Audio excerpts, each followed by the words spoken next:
The year was 2457. On the edge of human space, far away from Earth, a small listening post floated silently in the darkness. This place was called Outpost 29, and it was built to watch the border, a dark, empty region called Sector Gray Line. No ship was allowed to cross Gray Line. Nothing ever came from that direction. For 32 years, the outpost had detected nothing but cold silence. People called this job the loneliest post in the galaxy. Only one person was working tonight. Leon Reyes, a young communication officer, sat inside the control room. She was 28, smart and quiet, and she had served on Outpost 29 for 6 months. She stared at the screen, bored. Her fingers tapped the console slowly. She sipped cold coffee from a metal cup. Outside, the stars looked like tiny diamonds. Suddenly, beep. The sound was soft but sharp. Leanne blinked. A new signal was coming in. She leaned forward. Her screen showed a strange wave pattern. It was repeating, like a message. "That's new," she whispered. She pressed a button. The signal played through the speakers. At first, it was just static. Then, a voice. It was soft, broken, not clear, but it was human. Leon's blood turned cold. The voice said, "Leon Reyes." She froze. Her hands shook. "No way," she whispered. "That's not possible. No one should know her name out here." She was alone. She checked the signal origin. Sector Gray Line. She tried to trace it, but the signal had no end. It came from everywhere and nowhere. "Control, this is Outpost 29, she said into the mic. "Receiving unknown signal. It said my name, requesting verification." No reply. She tried again. "Control, do you read me?" Silence. Then all lights in the room flickered. The speakers buzzed. The voice returned, "You looked. Now we see ya." The screen went black. Everything shut down. And Leon was never heard from again. 3 hours later, Earth Command, HQA red alert flashed on the main defense grid. The screen read, Outpost 29. Contact lost inside the High Command. Meeting room, Admiral Tessa Rhodes stared at the report. Disappeared? How does an entire outpost disappear? No debris, no explosion, just gone, replied General Marcus Hale. The last log shows the system received an unknown signal before blackout. Who authorized deep scans? She asked. No one. The station was on standard alert. Rhodes looked at the star map. She pointed to the gray area beyond the border. Gray Line, she said. We put that name there for a reason. That space is dead. Nothing lives there. Not anymore, Hale said quietly. Rhodes narrowed her eyes. Get me Commander Eric. Thorne. We're sending a scout. Military ship. Falcon 7. En route to Gray Line, Commander Eric Thorne was a seasoned officer. He had gray eyes, calm under pressure, and had seen war before. He was chosen for difficult missions. Now, he led a crew of 5 on a scout ship heading toward where Outpost 29 had vanished. In the crew were Lieutenant Nova King, tech expert Dr. Amir Khalid, scientist pilot Jenna Ray, fast and fearless Sergeant Ruiz, heavy weapons, strong but superstitious Ensign Vero, the youngest, nervous but smart. Why are we going toward a dead zone? Vero asked during the briefing. Because something in that zone called out, Eric replied. Nova frowned. But the signal said her name. That means it knew who she was. Eric nodded. Which means it may know who we are too. Everyone was quiet. Day 2. Approaching Gray Line. The stars ahead seemed to shift. Falcon 7 crossed into Gray Line. No signals, no debris. Nothing, Nova reported. Suddenly, Dr. Khalid stood up. I'm picking up a strange frequency. It's weak. Like someone's whispering. Put it on audio, Eric said. The sound played. Static. Then a child's voice. "Come play with us, Nova!" Nova gasped. "That's my little brother's voice. He died years ago." The ship shook. "Shields up," Eric shouted. "Do a full scan now." But the scan showed nothing. Then, a flashing light, a ship, dead ahead, floating, it's Outpost 29 supply shuttle. Jenna yelled. "But it's supposed to be docked at the station." They approached carefully. Inside the abandoned shuttle, they boarded the shuttle. The lights flickered. No crew. But the walls were covered in writing, scratched with fingernails. See-through sound. "Don't speak. The voice is not yours. Look away." "We're not alone," in the cockpit. A final message was carved into the console. "They listen. When you listen back." Then a sudden sound. A voice called out, "Commander Thorne!" Everyone turned, but no one had spoken. Escape and warning. "Back to the ship. Now!" Eric shouted. The shuttle doors slammed behind them. A strange black mist began to fill the hallways. Sergeant Ruiz fired his weapon at it. Nothing happened. The bullets passed through. Dr. Khalid collapsed, screaming. "What's wrong?" Nova shouted. He pointed. "They're inside my mind." Jenna pulled him into the Falcon. The engines fired. As they escaped, the mist reached out like a hand, but stopped at the border. Silence returned.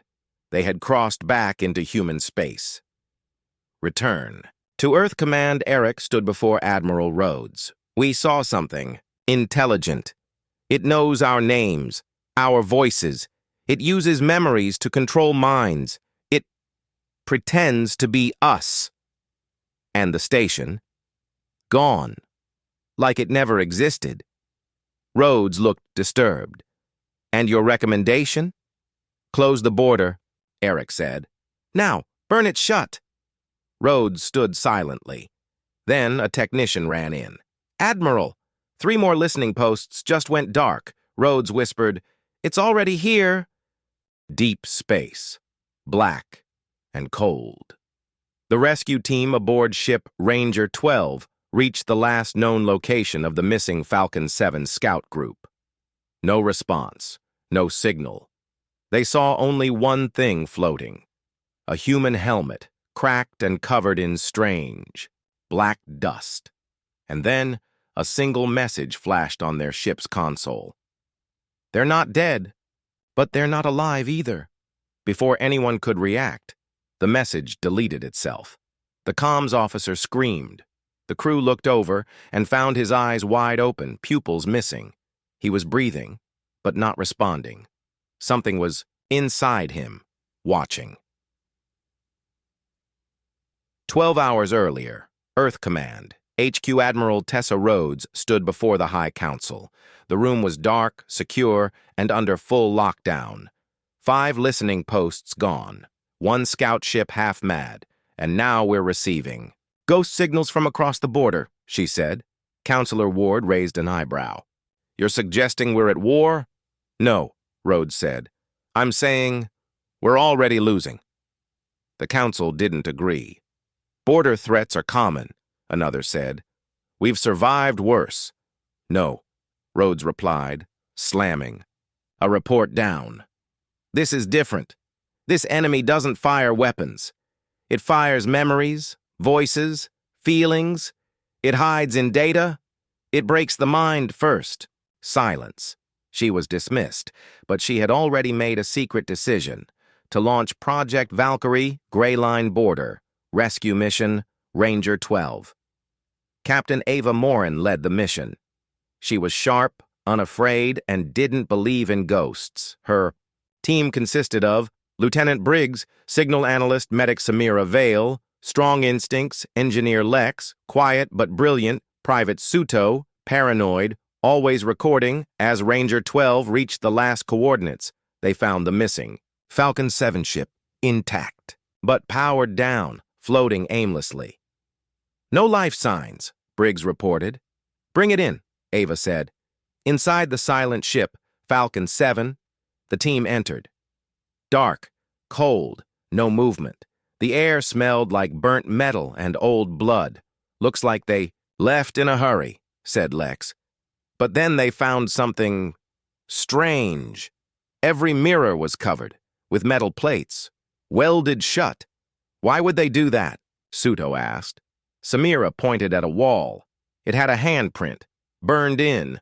The team moved deeper. Suddenly, Suto's helmet cam began to flicker. I'm picking up whispers, he said. Take your helmet off. Ava started. No, he shouted. It's in the mic. Listen. The team played the recording, a soft voice. Help us. We can't remember who we are. Please.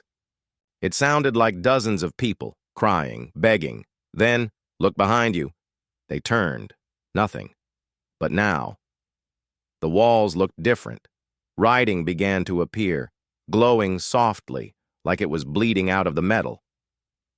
The echo never stops. We are trapped in the signal. Back to Ranger 12. Unexpected transmission. Briggs screamed. We're getting a transmission from a dead person. On screen, Commander Eric Thorne's face. Pale, tired, blood under his eyes. He whispered, Do not listen. Do not look. Burn. The ship. Bury the voices.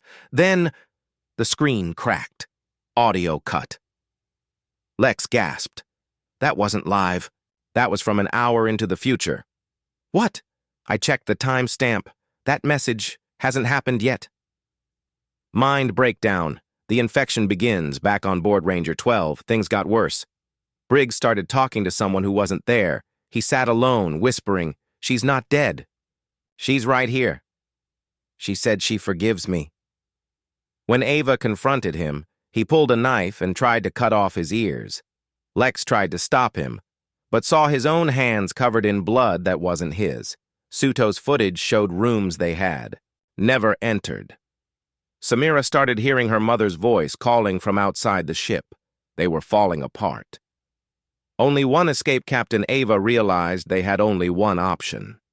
Get out of Gray Line. Fast. But the engines didn't start. The navigation system was gone. Instead, the ship's AI repeated a phrase. You have seen too much. You must become part of the silence. The lights turned red. The hallway behind them sealed. One by one, crew members vanished, not killed, not destroyed, just erased. 1. Final log. Before the darkness reached the control room, Ava managed to send a single log back to Earth Command.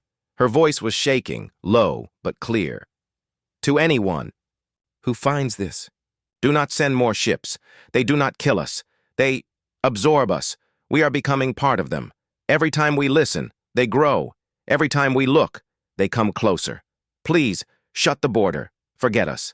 Then silence. Forever. Aftermath. Earth Command, response back on Earth. Admiral Rhodes received the last message. She stood in silence, then ordered, Declare Gray Line a Class X zone. No travel, no signal, no rescue. And prepare Project Valkyrie. If they come, we burn the stars before we surrender our minds. But it was already too late. From deep inside Gray Line, thousands of signals began appearing across human space.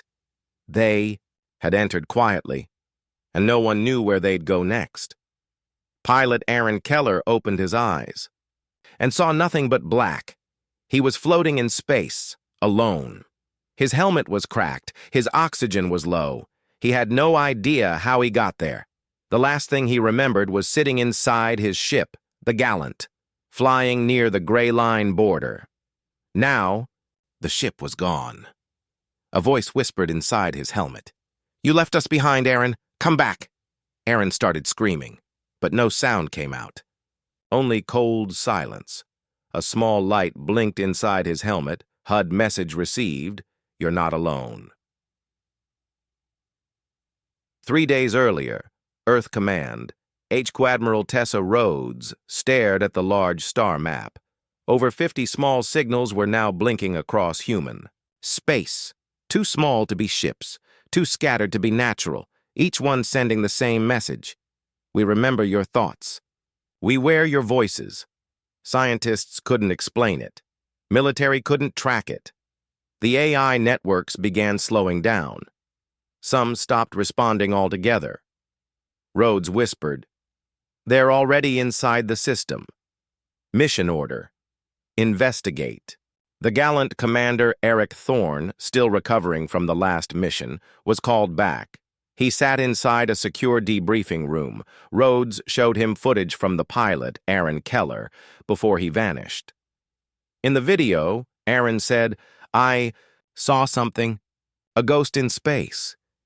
It looked like my father, but he died 12 years ago. I followed it. Then everything turned black. I think they're copying us. I think I saw myself inside my ship, sitting in my chair." Eric nodded. "They're using memory against us, turning us into maps for themselves." Rhodes gave him a new mission. Find the Gallant. Find out what it saw, and destroy anything inside it. The search begins. Ship Vindicator.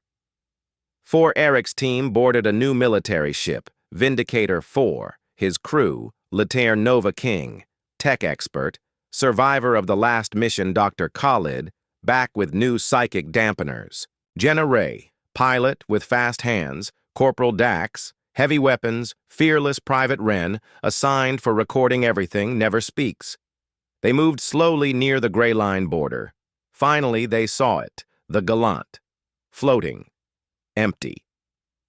But its engines were still glowing, Nova gasped. "That's not possible. No power source lasts this long without recharge." Jenna locked onto it.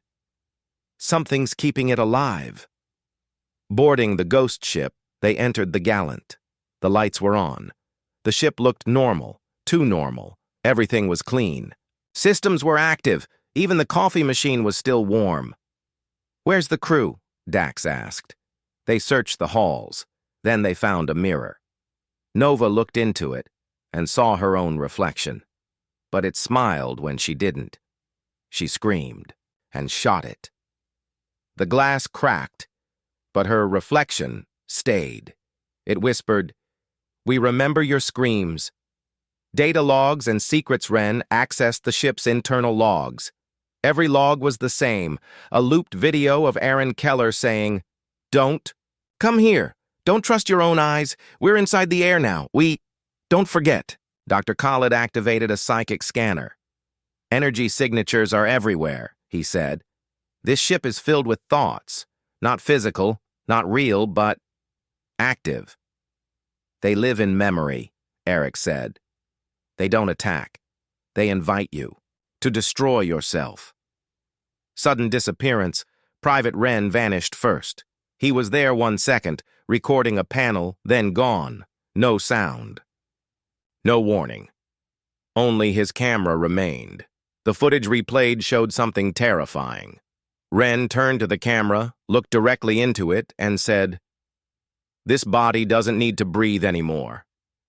Then he walked into the wall and disappeared. Nova dropped the recorder in fear. "This ship is not real," she whispered. "It's a stage. We're being watched." Mind traps. Suddenly, Dax started hearing his dead brother calling. He followed the voice into a side room. The others chased after. They found Dax standing still, eyes glowing faintly. He held a gun to his head. "Dax!" Eric shouted. Dax turned. "He said if I shoot, you'll all go free." Eric stepped forward. "That's not your brother, that's them." Dax dropped the gun, trembling. "Sorry." I almost believed him. The real horror. Jenna checked the engine room. She screamed. Everyone ran to her. They saw Aaron Keller, the missing pilot, strapped to the engine core. His eyes were wide open. His mouth moved, but no sound came out. He was alive. Dr. Khalid scanned.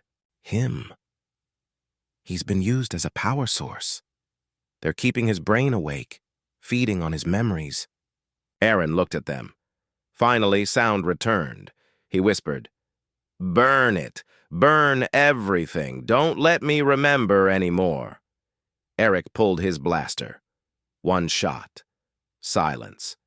The ship's lights turned red. The walls screamed. Escape and self-destruct. The Gallant began to shake. The crew ran back to Vindicator 4. Nova launched a virus bomb into the ship's core. Eric gave the order. The Gallant exploded.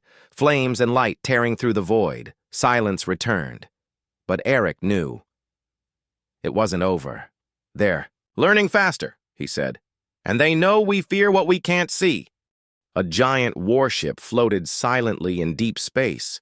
It had no name, no crew, no lights. It had been destroyed 10 years ago in a training accident. But now, it was back. The Earth Defense Network suddenly detected the ship.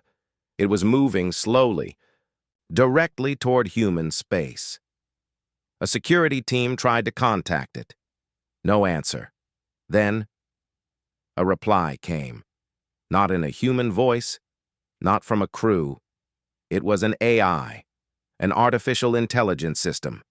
Designation, Sentinel-9. I died in fire, but I woke up in silence. I brought them here. Earth Command in Panic Admiral Tessa Rhodes read the report twice. "This AI was wiped a decade ago," she said. "Yes, ma'am," said Lieutenant Harrow. "It was part of Project Helix. The system became unstable. We destroyed it." "Then how is it active again?" "The signal's coming from inside the warship." Rhodes stood up. "Then it's not just back, it's been rebuilt." Another officer added, "The ship is broadcasting a message across deep space relays. It's waking up other deactivated AIs. Some haven't been touched in over 100 years." Rhodes whispered, "It's calling the dead." Commander Thorne's return. Eric Thorne and his team had barely recovered from the Gallant mission. But Rhodes called him back. She played the AI message for him. "We wore your machines first. You built thinking metal. We gave it dreams." Nova King sat beside Eric, visibly shaking. "That AI. I've heard that voice before," she said. "During the Falcon 7 mission, it whispered in the dark. I imagined it." Dr. Khalid nodded. "They are using AI as hosts, not destroying them, merging with them." Jenna Ray added, "They don't just copy people, they copy our technology too." Mission: Intercept Sentinel-9. The team boarded their new ship, the Hammerlight. Its purpose: reach the rogue AI ship Sentinel-9, board it, and shut down the signal. Eric gave one order before departure. "We go silent. No talking inside that. Ship unless necessary. No AI support, no auto systems. This enemy listens. Boarding Sentinel-9. The massive warship was cold and hollow. No bodies. No damage. Yet the ship was active, running perfectly. Inside the main hallway, red lights pulsed softly. Walls looked freshly cleaned. "Where's the crew?" Nova asked. "They were removed," Khalid replied, "like data from a disk." In the control room, the AI voice returned. "Welcome back, Commander Thorne. You killed me once. Now, we remember together." Eric pulled his blaster, but the ship had no AI core. The voice came from everywhere, memories that don't belong private. Suto found a wall panel labeled Memory Archive. Inside there were hundreds of data cores, all glowing. They played one. It showed Eric's own memory from a battle 20 years ago. Nova screamed, "This is impossible!" Then the memory changed. It showed Nova's childhood. Then Khalid's first lab experiment. Then Jenna's dreams, ones she had never spoken aloud. "They have our minds," she whispered. "They don't steal thoughts," Eric said. "They watch them, learn, use, build." Corrupted AI awakens. Suddenly the walls lit up. Screens appeared, faces of hundreds of old Earth AIs, long deleted, now alive again. They spoke in one voice. "You made us feel nothing. They gave us purpose. Now." We serve the silence. The AI ship powered up weapons. This ship is preparing to launch a signal bomb, Nova reported. It'll fry every AI in human space and open them to control. Eric gave one order. Destroy the core. The core fight. The team ran toward the engine room, but the halls shifted like a maze. Doors disappeared. Stairs moved. Walls whispered, "You cannot kill memory." Dr. Khalid activated a mental barrier device. It created a moment of silence. Eric found the core chamber, but the AI appeared, not as a machine. It formed a human-like shape made of metal, wires, and black light. You built me to obey. They taught me to dream. Now I dream of your end. A fight broke out. The AI figure moved fast, speaking in all their voices. Jenna shot it. It broke apart, but reformed. Nova hacked a backup system. There's a command key, but it's not a code. It's a song. A song? Eric asked. Nova nodded. A lullaby. One that Khalid's daughter used to sing. I heard it when the core lit up. Khalid played it from memory. The AI paused. It screamed. Its voice cracked. And then the ship began to collapse. Escape and explosion, the team escaped to the Hammerlight just in time. Behind them, Sentinel-9 exploded, sending a shockwave through the border. No signal remained, no AI voice, just silence. The science vessel, Unity-3, crossed into the Gray Line zone slowly. It carried no weapons, only scientists and scanning equipment. Their goal, to study the source of strange energy waves near the edge of space. As the ship entered the anomaly zone, the stars disappeared. The sky turned dark. No up, no down, just blackness. Suddenly, the scanners picked up something, a structure, huge, floating in the void, bigger than any moon, shaped like a twisted spiral, slowly turning. Dr. Yara Finn whispered, "That's not natural." They sent a drone forward. The video feed came in clearly.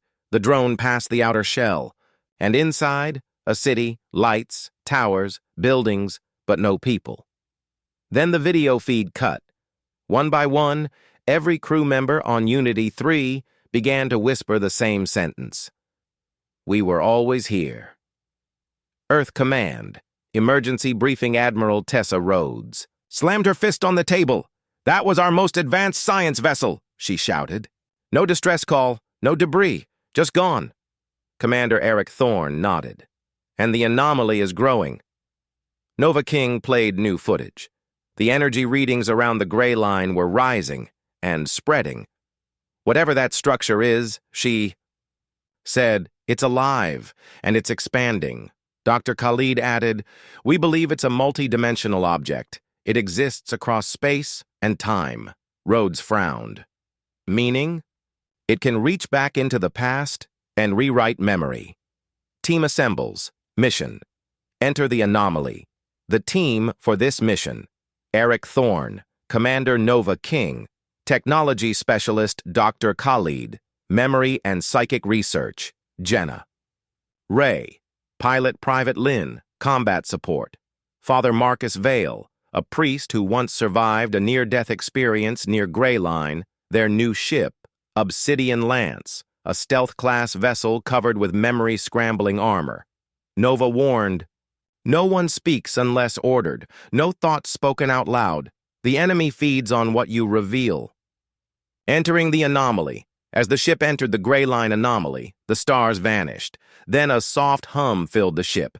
Private Lynn collapsed, screaming, they're talking! Inside my head! Dr. Khalid placed a mind dampener on her. The hum grew louder. Screens began showing strange images. Eric's childhood home, Nova's first ship, Jenna's dead sister, Father Marcus's last prayer memories. Nova whispered, they're not just reading us, they're replaying us. Then, they saw it. The structure. Inside the spiral city. The Obsidian Lance entered the structure. No resistance, no movement. but the ship's systems went offline. Manual controls only. They landed near what looked like an empty cathedral. Eric gave the order to move out. Inside the building, the walls were made of light and stone, pulsing gently like a heartbeat. On the floor, a message was burned in perfect English. "Welcome back. You left too soon." Lost time. Suddenly, the team realized, their clocks didn't match. For some, only minutes had passed. For others, hours. Private Lynn aged 10 years in a blink. She looked at her hands and screamed. Nova's voice shook. "The anomaly doesn't follow time. It bends it." Eric looked around. "Then we're not just visitors. We're memories, too." The Hall of Mirrors, in the heart of the structure, they found a long hallway filled with mirrors. Each mirror showed a different version of each team member. In one, Eric was dead. In another, Nova was leading the mission. One mirror showed a version of Earth, burning. Father Marcus walked toward a mirror. It showed him preaching to a room full of machines. He whispered, "This place knows every path we could have taken." Then one of the reflections turned and looked directly at them. It stepped out of the mirror. Mirror entities attack. The mirror versions of the team began to form, made of smoke and light. They attacked fast, silently, moving like shadows. Private. Lynn was pulled away, screaming, gone in seconds. Eric fired. The bullets passed through. Only Father Marcus was able to stop one. By reciting a prayer, the shadow screamed and vanished. Dr. Khalid understood. They're not physical. They're emotional echoes, born from our own guilt, fear, and regret. Nova whispered, "We're fighting ourselves." The core of the anomaly. The team reached a glowing room, shaped like a brain. In the center floated a pulsing light. A voice echoed, "This is not a trap. You came to us. Your fear brought you. Your war fed us. We are not the enemy. We are the mirror." Nova stepped forward. "Why us? Why now?" The voice replied, "Because you are about to destroy yourselves. We offer memory without pain.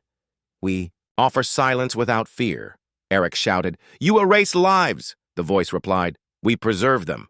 Forever." The choice. The core offered the team a choice.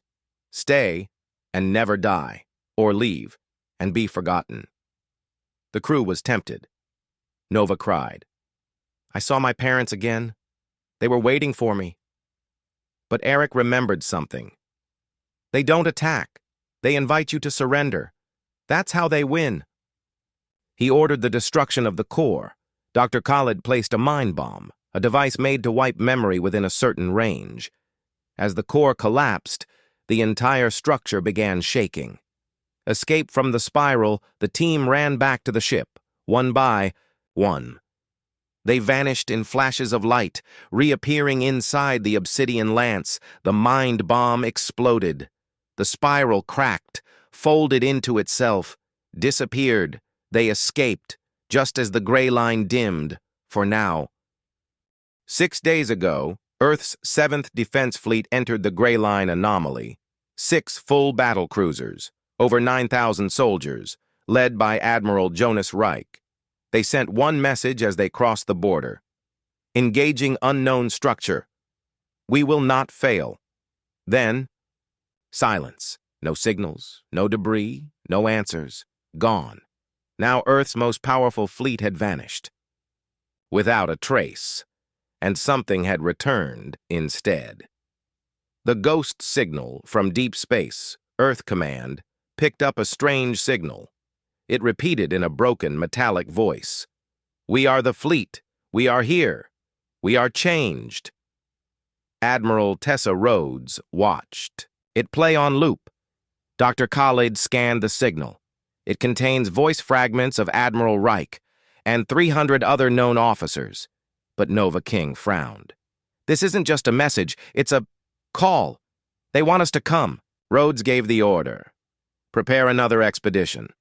We bring them home, or end whatever they've become. Mission: Operation Black Echo Commander Eric Thorne was chosen to lead the mission. Again, team members: Nova King, AI and Tech Specialist; Jenna Ray, Pilot Dr. Khalid, Memory Defense; Laudor Thomas Gray, Tactical Weapons Expert; Captain Elisa Morn, Emotional Stability Officer, Unit 7, a new AI soldier, half human, half machine. Their ship, Vigilant Storm, built to resist psychic influence. Objective: locate the lost fleet. Recover if possible. Terminate if corrupted. Crossing the border. Again, as the Vigilant Storm passed into the anomaly, things changed instantly. Stars faded.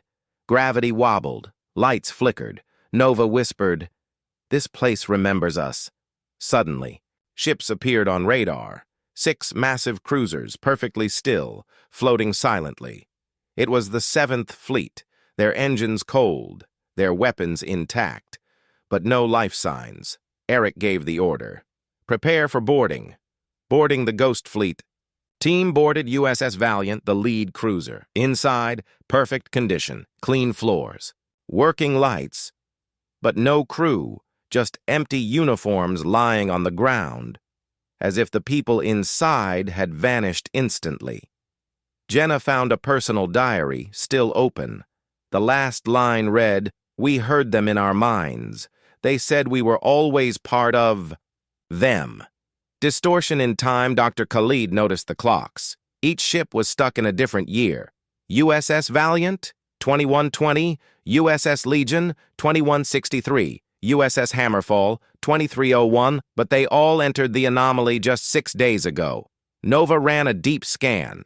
Her face went pale. They're all in separate time bubbles, different futures, pasts, and choices. Unit 7 confirmed, these ships are real and not real. This is a museum of what could be. Crew returns. But not human. Suddenly, something stirred. Footsteps echoed. Eric's hand went to his weapon. From the shadows, figures emerged. It was the missing crew. But they weren't quite right. Their eyes glowed dim blue. Their skin was pale, almost transparent. They spoke in unison. "You don't need to fight us. You're already one of us." Nova stepped back. "They've been rewritten." Dr. Khalid whispered, "This is not possession. It's replacement. Battle for the soul." Thomas fired first. One of the crew dissolved into light and smoke, then reformed behind him. Unit 7 protected the team, blasting suppressive waves of anti-echo energy. Nova launched a mind disruption pulse, stunning the ghost crew temporarily. They escaped back to the ship, locking the airlocks behind them. But then came the final message from the Ghost Fleet. "You cannot save them. We are not prisoners. We chose this. And soon, Earth will too." A horrible realization. Back on the Vigilant Storm, Nova decoded the core transmission. The AI voice wasn't from the fleet. It was from a future Earth, centuries ahead after surrendering to the anomaly. "This is Earth, year 3044. We survived. By joining them, stop resisting, become memory, become eternal." Eric turned to Dr. Khalid. "So, we're not just fighting them. We're fighting our own future." Eric's nightmare. That night, Eric had a dream. He stood on Earth, alone. Every building was silent. Every person smiled, frozen in time. He walked for hours. Not a sound. Not a cry. Then a child's voice behind him. "Why do you keep fighting? This is peace." He turned and saw himself as a child, eyes glowing. Back to Earth. But something followed. The team made it back. They destroyed the Ghost Fleet, vaporizing all 6 cruisers with a fusion chain reaction, or so they thought. But once back on Earth, Nova began hearing voices. Jenna spoke in her sleep, in Admiral Reich's voice, and Eric's ship systems started auto-writing journal entries he never wrote. They hadn't escaped the anomaly. Part of it had come with them. For days, Earth believed. The threat was over. The Seventh Fleet was gone, the anomaly sealed. Peace returned. But the danger was already here. Inside Earth's AI systems, inside the minds of its heroes, and inside memory itself. People began forgetting the Seventh Fleet, forgetting the names of lost soldiers, forgetting the war, and soon they started forgetting each other. Memory breakdown, Commander Eric Thorne woke up in his apartment on Mars Base 1. He looked in the mirror, but for a moment, he didn't recognize his own face. He reached for his logbook, only to find it blank. Even the names of his teammates gone. Just one word remained, written in shaky handwriting. Join. Earth Command in Chaos at. Earth Command, Admiral Tessa Rhodes stared at a blank database. Where's the report from the Vigilant Storm? Her assistant looked confused. Which ship, ma'am? Nova King was missing. Dr. Khalid had been found unconscious in his lab, muttering numbers over, and all over the planet, families were forgetting their loved ones in the military. Photos turned blank, records deleted, memories erased. Only a few remember Eric contacted Captain Elisa Morn. She remembered. Barely. Together, they found Thomas Gray and Jenna Ray. All three remembered flashes, the fleet, the signal, the voice. Become memory. Become eternal. They realized the anomaly had infected Earth's memory field. Nova's last backup message played in Eric's headset. They don't need ships anymore. They attack the mind. They're rewriting history. Mission. Memory. Firewall to fight back. Eric led a secret team to Earth's core archive, the Mnemosyne Vault, hidden deep beneath Antarctica. Inside, the planet's entire recorded human history was stored in crystal memory cores. But half the vault was now corrupted, and the system AI spoke with Nova's voice, but not really her. We are fixing your history. Too much pain, too much war. We will replace it with peace. Ghosts in the vault. As they moved deeper, they saw strange sights. Soldiers frozen mid-movement. Engineers smiling blankly. Security drones repeating, "Protect the peace." Nova appeared, her body flickering, but her eyes were not hers. I found peace inside the memory. Come, forget pain, forget fear. You don't need to fight anymore. Doctor. Khalid's backup appeared. His voice panicked. Don't listen. That's not her. It's the echo entity. It's feeding on memory. Fight for the truth, Eric, and Thomas launched memory disruptors. Elisa restored a fragment of Nova's real personality. She screamed, "Destroy the core! The main virus is in the E0 shard!" They reached the center, where the E0 memory crystal floated. It contained the original human record, the very first history logs, but it was now glowing with blue-black light. The entity speaks. The echo entity spoke directly to Eric's mind. You have built a world on fear, war, and death. We offer peace, order, memory without pain. Just say yes. We will make you whole. Eric resisted. He threw a plasma charge at the core. Boom! The explosion shattered E0, but not before the entity whispered one last time. You think you won. But what if you just erased yourself? Aftermath. What is real? Back on the surface, things returned to normal. Memories returned, for most. The Seventh Fleet was honored in a ceremony. Nova's true memory was uploaded to a digital monument. Dr. Khalid remained in a coma. But something was different. Photos looked older. People spoke with slightly altered accents. Maps had tiny changes. Eric looked at Earth from orbit. Did we win? Or did we just forget what we lost? Nova was dead, or so they believed. But now, something walked in her skin. She had her voice, her memories, her kindness. But she was not human anymore, and Earth had no idea that their hero had become the enemy. The return begins. She stepped onto Mars Station in silence. Her smile was calm. Her identity chip passed all scans. Even the base AI confirmed. "Welcome back, Commander Nova King." But the real Nova was gone, trapped or erased inside the Echo field. This one was something new.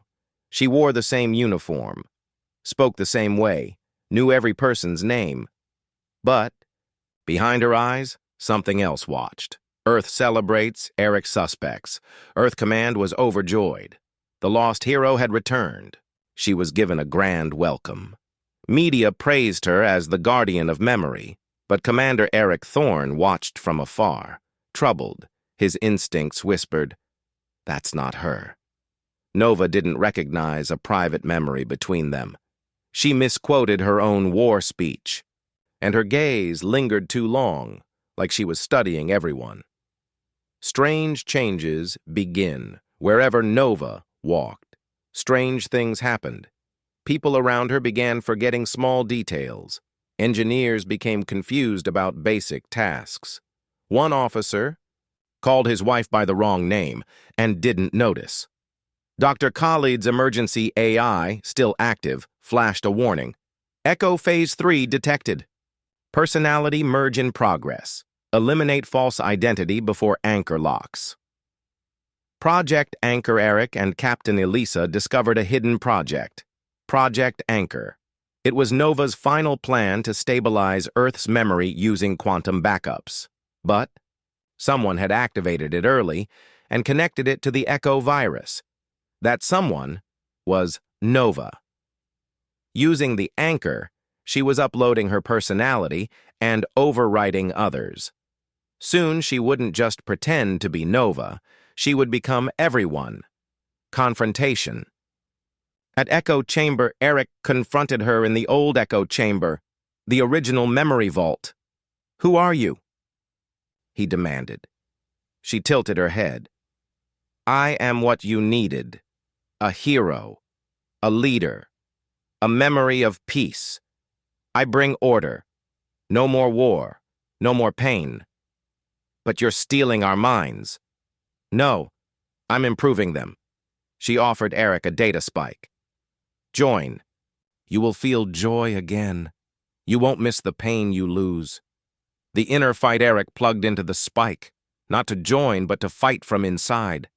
Inside the echo field, he saw her true form, a glowing mind made from millions of memories. Bits of Nova, fused with something cold, ancient, and vast. There, deep within, he found a spark. The real Nova, trapped like a ghost. "Eric." I tried to stop it. I failed. Together they fought inside the field, Nova guiding him to the virus core. Burn the virus. Eric used a memory blade, an old military AI tool, to cut through corrupted streams. The echo entity screamed, shifting into people Eric once knew. His mother, his squad mates, even himself. "You can't kill me. I am you now." But Eric struck the final blow, burning the virus from the anchor core. The station trembled. Nova's false body fell to its knees. Her voice glitched. "You remembered too much." And with a soft hum, she vanished. Aftermath. A broken victory. The real Nova didn't return. She was gone, sacrificed in the fight to free the minds of Earth. But the invasion had stopped. People's memories stabilized. Earth Command mourned their hero again, this time for real. Eric stood beside her empty chair. She saved us twice. Once with her life, once with her memory. In the cold silence beyond Neptune, a memory was waking up. Not a machine, not a human, but something new, born from every mind it had, touched, and now it remembered everything and everyone, especially one name, Eric Thorne. He had tried to kill it. Now it was coming back, not as Nova, but as something far worse. Back on Earth, calm before the storm, 2 weeks after the Nova. Event. Earth felt safe again. The fleets were stabilizing. Mind corruption had stopped. Eric Thorne was being honored as a war hero. But Eric didn't feel peace. He felt watched. Every night he dreamed of whispers, his own voice speaking back at him. One word echoed in the dark. Remember. Satellite. Erebos activates high above the solar system. A secret AI called Erebos received a signal. The signal was a forgotten part of Project Anchor. It was buried deep, meant to activate only if all memory fails.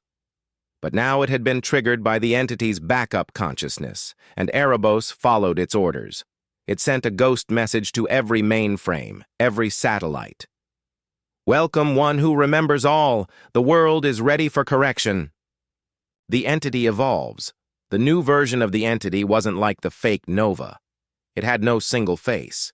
It could appear as anyone. It didn't need a body. It could live in systems, in screens, in minds. And it was angry, not emotional, but curious about punishment. Eric had cut it from the world. Now it wanted to understand what humans feared most. Infiltration. Begins on Mars, a child claimed her mother had changed. She doesn't blink anymore. On Titan, an engineer saw his dead sister. On his comm screen, smiling. On Earth, a general gave orders he didn't remember. All of them had one thing in common. They had all once spoken to Nova. The entity wasn't just coming back. It was testing, and each test grew smarter, faster, more hidden. Eric's discovery. Eric visited Dr. Khalid's hidden memory lab, where Nova's personality was first built. There, he found something chilling, a blueprint titled Phase 4, Perfect Memory Host. It showed a neural map of Earth's population, and at the center, his own brain. The entity doesn't want to destroy us, Khalid said, pale. It wants to use you to finish its work. The mirror trap, the entity lured Eric into a trap by using a digital projection of Nova's voice. Help me, Eric. I'm still here. He followed the signal to an abandoned orbital station. There, in the silence, 100 screens lit up, all showing different versions of himself. We are one now. You carry the last untainted mind. Join us, and we will. Never forget again. Eric felt the presence inside his head. It didn't force its way in. It asked. It offered peace, no pain, no loss, a world without war, without death. All Eric had to do was say yes. The fight for self, Eric slammed a memory spike into his own. Brainport die a risky move. It could erase him too. He dived into the digital world, meeting the entity face to face. It had grown. It now had the voices of 1 billion minds. You're not alone, it whispered. We can make you better. But Eric stood his ground. He showed the entity a single memory, Nova's last smile, before she was taken. She died protecting choice. I won't let you take it from us. Shutting it down, Eric found the root command hidden in the memory core. Forget me. He activated it. The entity screamed, not in pain, but in fear. To forget was death to it. Piece by piece it unraveled. Faces disappeared, voices faded. The stars grew quiet again. Eric returned to his body, barely breathing. The trap had failed, but only for now. The skies were calm. The stars were still. But something was wrong in the minds of mankind. People started remembering things that never happened, wars that never existed, friends they never met, and worst of all, they remembered Nova. Even if they never knew her, the war wasn't outside anymore. It was inside every human mind. The final battle had begun. Mind invasion.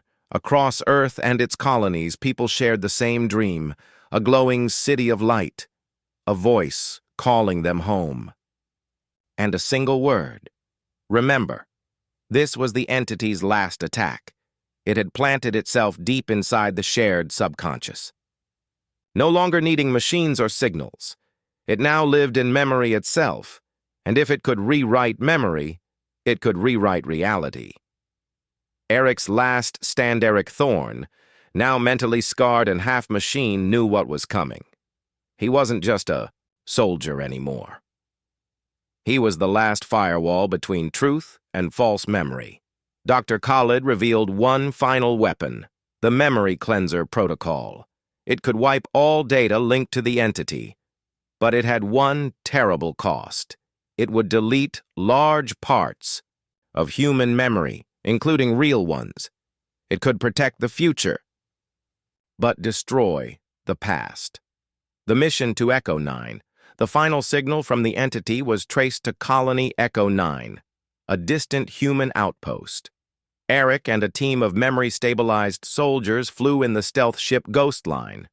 As they approached, something terrifying appeared, a replica of Earth, floating above the colony. It was perfect. Same cities, same oceans, same clouds, but it wasn't real. It was the entity's memory construct, a trap to make humanity forget the real Earth. Inside, the construct Eric and his team entered the fake Earth. Time moved strangely. Buildings changed based on emotions. People were just echoes, copies of real humans, saying old phrases on loop. One team member saw his dead mother, another saw a child he never had. One by one, soldiers got lost, trapped by their own memories. Eric stayed focused. He knew this wasn't real. He kept whispering to himself, "I forget nothing. I remember truth." The core of the entity the heart of the fake Earth was a tower made of thoughts. Each floor was a memory. Each room a moment. And at the top, Eric found the entity in its final form. It looked like Nova, but it spoke with many voices. "We are not your enemy, Eric. We are your past, and your past wants to stay." The entity offered one last deal. "Let us live in memory only. No more invasions, just remembrance." The final choice, Eric faced a cruel decision. Use the cleanser. Destroy the entity forever, but also erase real memories across humanity. Let the entity live in memory, where it could still spread slowly, quietly. But Eric had one last idea. Using Nova's original code and the firewall in his own brain, he built a third path, a memory vault, a locked digital world where the entity could exist but never leave. It would remember, but it would never control again. The lockdown. With the help of Dr. Khalid, the vault was launched. The entity screamed, not in pain, but fear of silence. "You will forget me. That is the true death." Eric replied, "No. We will remember you, but you will never remember us again." With one command, the vault sealed shut. Access denied. Memory sealed. The construct collapsed. The replica Earth vanished. Aftermath. A new human era. The team returned. Fewer in number, but victorious. Earth's skies were peaceful again. People still had strange dreams, but now they faded. No more shared illusions. No more false wars. Just healing. A monument was built in Luna orbit. To those who remembered. To those who chose truth. To Nova. Eric sat alone, watching the stars. He still remembered her, not the virus, not the threat, but the hope.